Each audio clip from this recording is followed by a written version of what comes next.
Hello everyone. Chapter 4 हमारा complete हो गया था।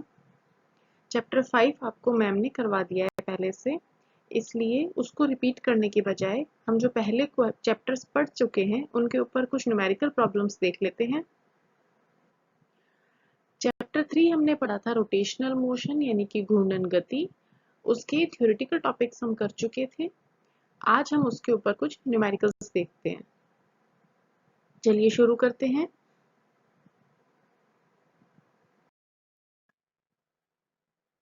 देखिए पहला सवाल हम देखते हैं। मान लीजिए एक लड़की अपनी साइकिल को अपनी पीठ पर रख लेती है और पीछे के पहिए को आराम से 5 सेकंड में 250 आरपीएम के कोणीय वेग से घुमाना शुरू करती है।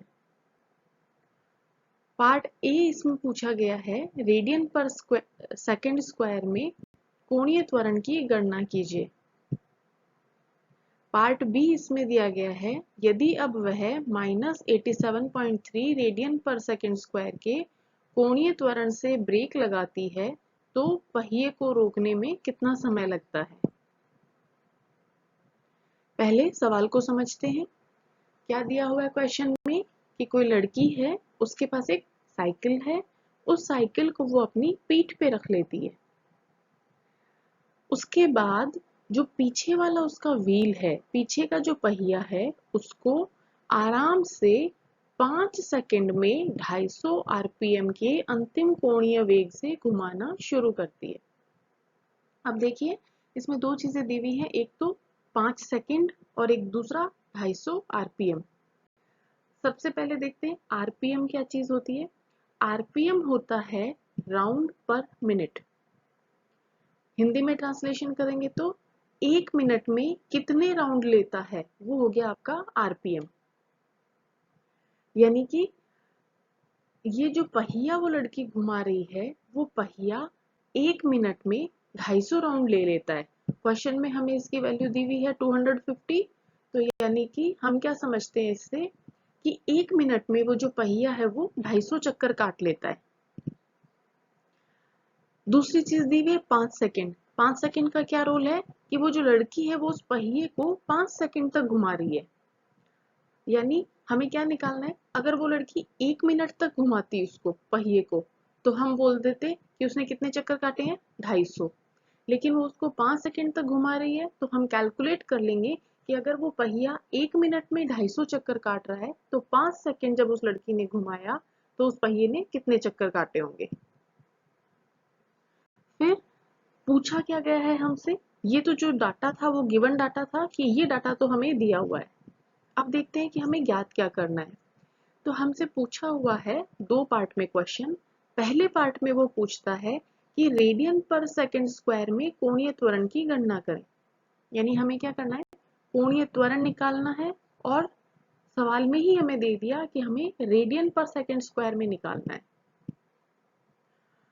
सेकंड पार्ट में क्या पूछा है कि वो लड़की अब क्या करती है, -87.3 रेडियन पर सेकंड स्क्वायर के कोणीय त्वरण से ब्रेक लगा देती है।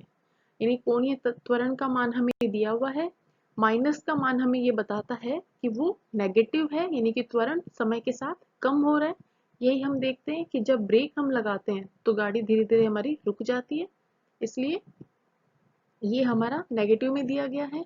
अब ये पूछ रहा है कि पहिया कितने टाइम में रुक जाएगा। तो सबसे पहले जैसे हम हमेशा करते हैं क्वेश्चन को कि जो जो हमें वैल्यूज दी हुई हैं क्वेश्चन में, जो जो मटेरियल हमें दिया हुआ है उसे लिख लेते हैं कि हमें क्या क्या दिया हुआ है।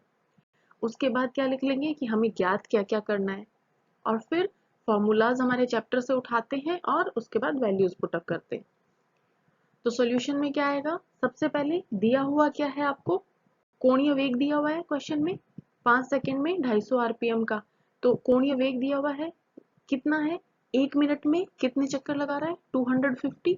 तो इसका मतलब कोणीय वेग क्या है, लिखा हुआ भी है क्वेश्चन में, कोणीय 250 आरपीएम के अंतिम कोणीय वेग से घुमाना शुरू करती है।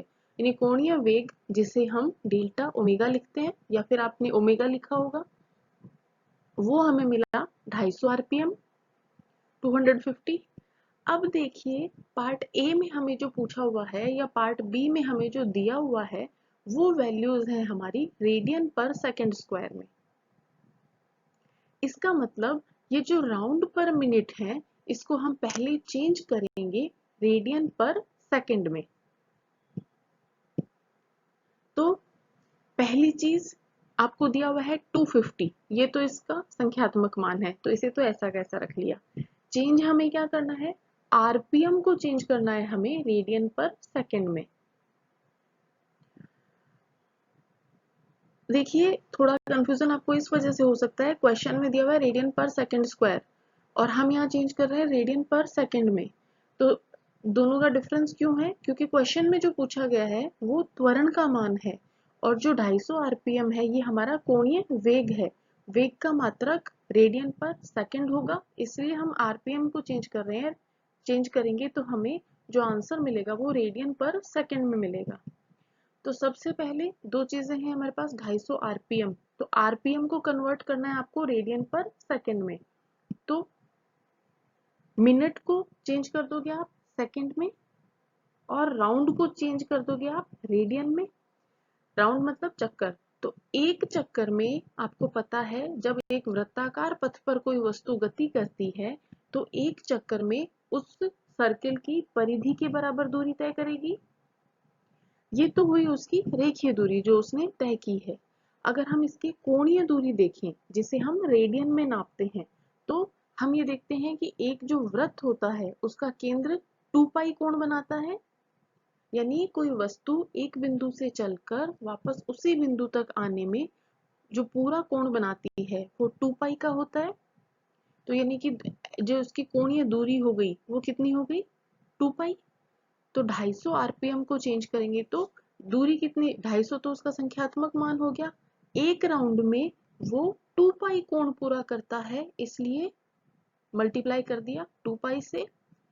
एक मिनट में 60 सेकेंड्स होती हैं और दिया क्या गया है हमें, पर मिनट है तो इसे जैसे ही हम पर सेकेंड में करेंगे तो पर यानी कि डिवाइड करना है और मिनट को सेकेंड में चेंज किया तो 60 से डिवाइड कर दिया। यानी कि 250 आरपीएम हमें क्या मिला, 250 इंटू 2 पाई अपॉन 60। एक बार फिर से बता देती हूँ 2 पाई कहाँ से आया, क्योंकि एक राउंड पूरा करने में वो जो वस्तु है, सॉरी वो जो चक पहिया है वो 2 इंटू पाई का कोण पूरा करता है और एक मिनट में 60 सेकेंड होती हैं, इसलिए मिनट को जब सेकेंड में कन्वर्ट किया तो 60 आ गया। जब आप ये कैलकुलेशन करेंगे तो आपको आंसर मिलेगा 26.2 रेडियन पर सेकेंड। ये हो गया हमारा डेल्टा ओमेगा यानी कि कोणीय वेग 26.2 रेडियन पर सेकेंड। यहाँ तक हमें क्वेश्चन में दिया हुआ था और उसको हमने जो हमारी वांछित यूनिट है, जो हमारी डिजायर्ड यूनिट है, यूनिट सिस्टम है, उसमें चेंज कर लिया। अब हमें ज्ञात क्या करना है, पहला क्वेश्चन लेते हैं, पहला पार्ट रेडियन पर सेकंड में कोणीय त्वरण ज्ञात करना है। आपने जब इस टॉपिक को लेक्चर में पढ़ा था तो आपने देखा था कोणीय त्वरण को हम अल्फा से डिनोट करते हैं। तो हमें ज्ञात क्या करना है, अल्फा का मान। फिर जब हमने टॉपिक पढ़ा था तो हमने देखा था अल्फा होता है आपका delta omega upon delta T. Delta omega का मान आपने अभी अपनी जो डिजायर्ड यूनिट सिस्टम है यानी कि जिस भी यूनिट सिस्टम में आपको चाहिए वहां उसमें आपने कन्वर्ट करके ऊपर निकाल लिया। तो डेल्टा ओमेगा की जगह मैंने रख दिया 26.2। डेल्टा टी हो गया कि वो कितने टाइम तक चक्कर लगा रहा है, तो 5 सेकंड तक लगा रहा है, तो डेल्टा टी की जगह रख दिया 5। तो अल्फा की वैल्यू आपको मिली 5.24 रेडियन पर सेकंड स्क्वायर। इसी के साथ हमारा पहला पार्ट तो खत्म हो जाता है। अब दूसरे पार्ट पे चलते हैं।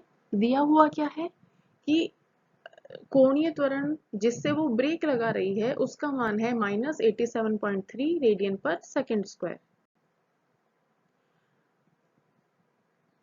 और ब्रेक लगाने के बाद पहिया आपका रुक जाता है। पूछा ये है, सॉरी ब्रेक लगाने के बाद नहीं रुकता, पूछा ये है कि कितने समय में रुक जाएगा।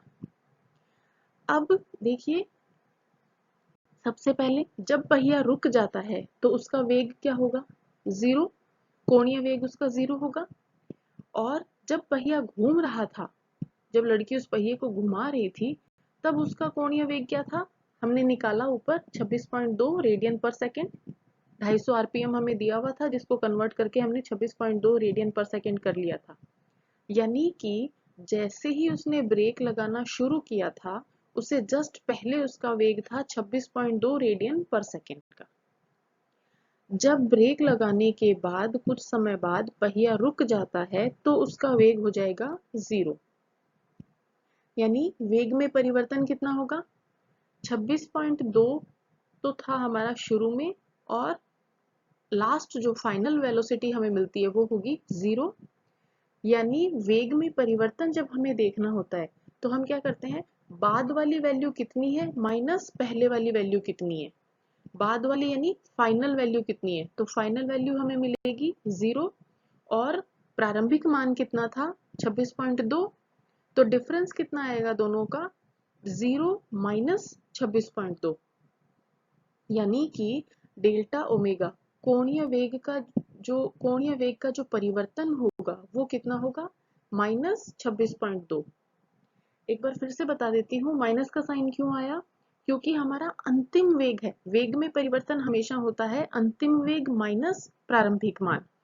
अंतिम वेग का मान है जीरो, प्रारंभिक मान का मान है 26, प्रारंभिक वेग का मान है 26.2, तो जीरो माइनस 26.2 जैसे ही आप करेंगे तो आपको वैल्यू मिलेगी माइनस 26.2 रेडियन पर सेकेंड।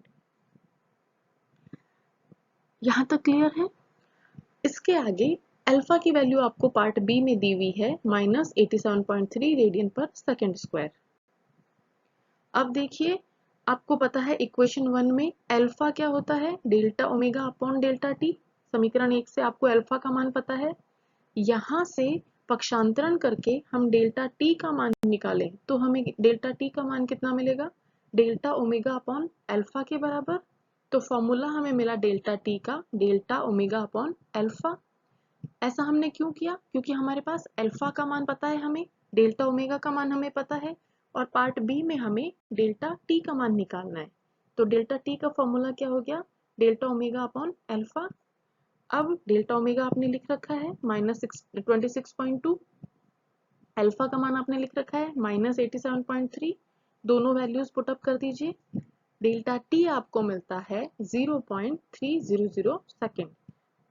यानी कि आपने जब माइनस 87.3 रेडियन पर सेकेंड स्क्वायर के कोणीय त्वरण से ब्रेक लगाया तो 0.3 सेकेंड बाद वो पहिया रुक जाएगा।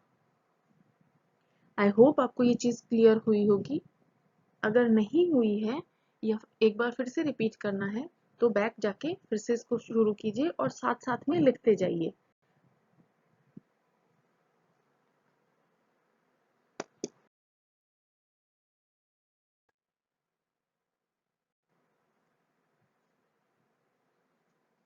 नेक्स्ट क्वेश्चन देखते हैं कि एक शक्तिशाली मोटरसाइकिल 4.2 सेकेंड में 0 से 30 मीटर पर सेकेंड यानी कि लगभग 108 किलोमीटर प्रति घंटा तक त्वरित हो सकती है।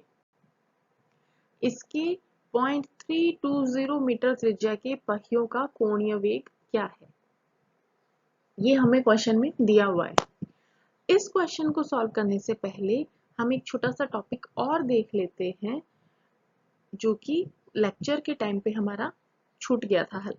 वो टॉपिक सिलेबस में मेंशन नहीं है, लेकिन इस टाइप के न्यूमेरिकल सॉल्व करने के लिए आपको आइडिया होना चाहिए कि कोणीय त्वरण और रेखीय त्वरण में क्या संबंध है। जब हमने वो लेक्चर लिया था उस टाइम हमने रेखीय वेग और कोणीय वेग में संबंध देखा था, लेकिन रेखीय त्वरण और कोणीय त्वरण में संबंध उस टाइम रह गया था। इस टाइप के न्यूमेरिकल सॉल्व करने के लिए आपको कोरिलेशन भी पता होना चाहिए। तो पहले हम दोनों के बीच में संबंध देख लेते हैं।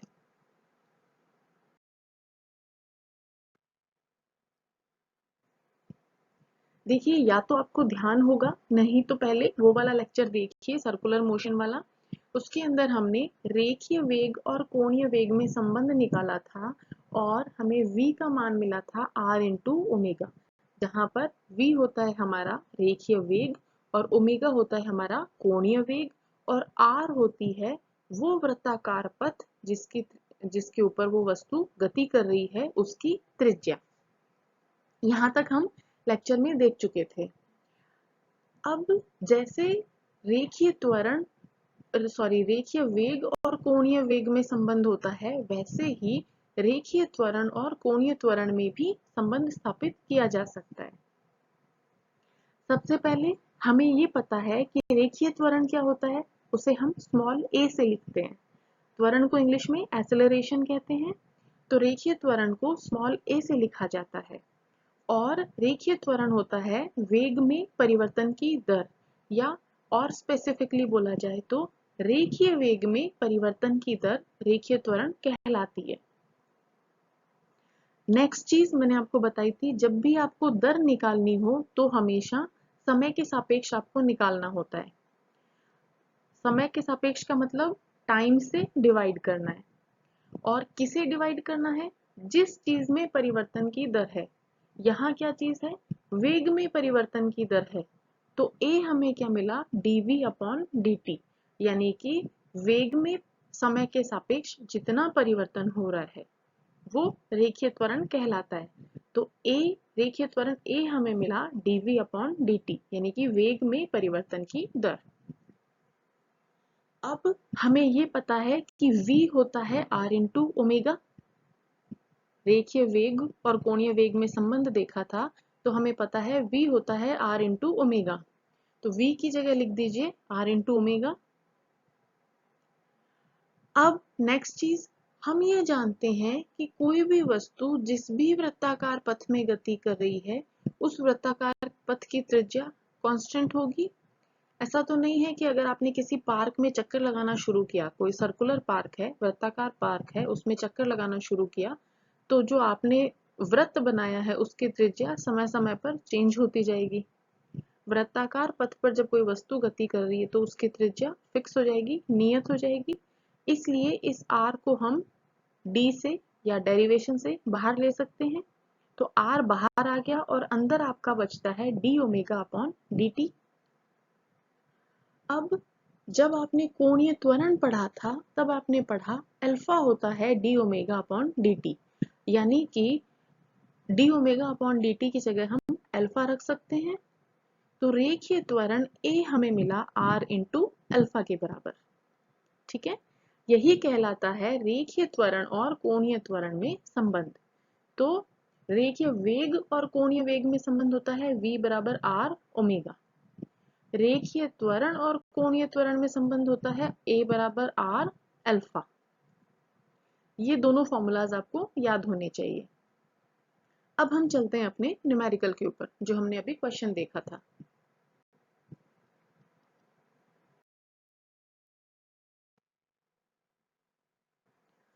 सवाल हमें क्या दिया गया था कि एक शक्तिशाली मोटरसाइकिल है, वो 4.2 सेकंड में 0 से 30 मीटर पर सेकंड, यानी कि लगभग 108 किलोमीटर प्रति घंटा तक त्वरित हो सकती है।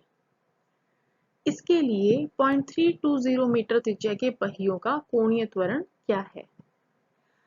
अब सबसे पहले देखिए, जब भी आप बाइक चलाते हैं या कोई भी बाइक गति करती है, तो उसकी जो गति होती है वो वृत्ताकार नहीं होती, सर्कुलर होती है। सॉरी, वृत्ताकार नहीं होती, रैखिक गति होती है।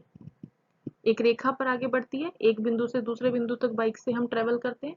वो जो गति है वो हमें पता है वृत्ताकार गति नहीं है और लीनियर मोशन है, रैखिक गति है। क्वेश्चन में दिया हुआ भी नहीं है कि वो जो साइकिल है वो वृत्ताकार पथ पे गति कर रही है। तो हम ये मान के चलते हैं कि जो बाइक हमारी चल रही है वो नॉर्मली एक जगह से दूसरी जगह गति कर रही है, और वो ऐसी जो गति होती है वो रैखिक गति होती है। तो यानी कि हमें जो क्वेश्चन में दिया हुआ है वो उसका बाइक का रैखिक वेग है। अब देखिए, उस बाइक का जो पहिया है वो सर्कुलर पाथ पे गति करता है, ये आप सब जानते हैं। जैसे बाइक चलती है तो पहिया गोल घूमता है अपनी जगह पर, यानी पहिए की जो गति होगी वो वृत्ताकार गति होगी। तो हमें क्वेश्चन में दिया हुआ जो बाइक का वेग है वो हमारा रैखिक वेग है। उसके अलावा जो पहिया गति कर रहा है वो हमारा कोणीय गति कर रहा है। ठीक है, अब देखिए पूछा हुआ क्या, दिया हुआ क्या है, बाइक है वो 4.2 सेकेंड में 0 से 30 मीटर पर सेकेंड तक त्वरित हो सकती है। यानी कि वेग का मान कितना दिया हुआ है आपका, शुरुआत में बाइक रुकी हुई थी तो 0 था, उसके बाद इंक्रीज होते हुए 30 मीटर पर सेकेंड तक की उसकी स्पीड वो प्राप्त कर लेती है। तो डेल्टा वी क्या होगा आपका, यानी वेग में परिवर्तन कहां से कहां तक हो रहा है, प्रारंभिक मान था 0 और उसका फाइनल यानी कि अंतिम मान क्या है 30, तो वेग में कितना परिवर्तन होगा, अंतिम मान माइनस प्रारंभिक मान, यानी कि 30 माइनस 0, यानी डेल्टा वी आपको मिल गया 30। यहां तक ठीक है। उसके बाद टाइम कितना दिया हुआ है, 0 से 30 तक का वेग जो है वो कितने समय में प्राप्त कर रही है, 4.2 सेकेंड में, तो डेल्टा टी आपको मिल गया 4.2। तो रेखीय त्वरण ए क्या हो गया, 30/4.2, यानी कि कैलकुलेशन सॉल्व करने पर आपको मिलेगा इसकी वैल्यू 7.14। तो रेखीय त्वरण आपको मिला 7.14। त्वरण का मात्रक क्या होता है, मीटर पर सेकंड स्क्वायर, तो आगे लिख दिया हमने मीटर पर सेकंड स्क्वायर। ये हमें मिला रेखीय त्वरण। लेकिन हमें क्वेश्चन में क्या पूछा है, पहियों का कोणीय त्वरण पूछा है। रेखीय तो आपने निकाल लिया, अब कोणीय में कन्वर्ट करने के लिए हमने पहले भी देखा जस्ट अभी पिछले टॉपिक में कि एक्सेलरेशन, लीनियर एक्सेलरेशन, यानी कि रेखीय त्वरण जो ए जो है वो होता है r इंटू अल्फा के बराबर। यहां से कोणीय त्वरण अल्फा हमें क्या मिलता है, a/r के बराबर पक्षांतरण से। a आपने अभी निकाला 7.14, r का मान कितना है 0.320, यानी कि a/r मिला आपको 7.14/0.320। तो वैल्यू कितनी कैलकुलेट होगी उससे, 22.3 रेडियन पर सेकेंड स्क्वायर। कैलकुलेशन जब आप करेंगे तो आपको वैल्यू मिलेगी 22.3। अब कोणीय त्वरण का मात्रक क्या होगा, रेडियन पर सेकेंड स्क्वायर, तो वो आपने आगे लिख दिया रेडियन पर सेकेंड स्क्वायर। तो दिए हुए क्वेश्चन में हमें टाइम दिया हुआ था, वेग का मान दिया हुआ था कि यहां से यानी कि 0 से स्टार्ट होता है मिनिमम, यहां से इसका प्रारंभिक मान 0 है और अंतिम मान 30 तक प्राप्त कर लेता है। कोणीय त्वरण पूछा था, कोणीय त्वरण हम डायरेक्टली नहीं निकाल सकते, इसलिए हमने क्या किया, पहले रेखीय त्वरण निकाला। रेखीय त्वरण निकालकर हमने कोणीय त्वरण और रेखीय त्वरण का जो संबंध था उसमें वैल्यूज पुट अप करके कोणीय त्वरण का मान निकाल लिया। आई होप आपके क्वेश्चन क्लियर होगा।